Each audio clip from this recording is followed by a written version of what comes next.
Kuya Mark, may warrant of arrest daw ako sa estafa case. Pero wala po akong natanggap na subpena. May maliit po akong utang online.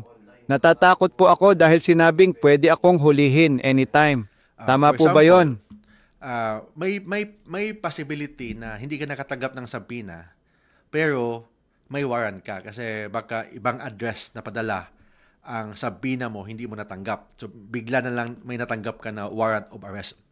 So, hindi ka dapat matakot kung may warrant of arrest ka. Lalo na ang kaso mo, bailable naman yan. But, hindi naman pwede na, dahil sinabi lang sa'yo na may warrant ka, matatakot ka na.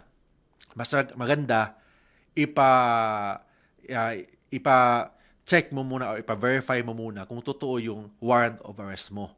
Kasi minsan baka chismis lang yun, baka marites lang yun, hindi pala totoo. So unang gagawin mo, ipa-verify mo muna, i-check mo muna kung totoo na may warrant of arrest ka. Kung may warrant of arrest ka, pwede ka mag-surrender, then you can post bail kasi bailable naman ang ordinary estafa.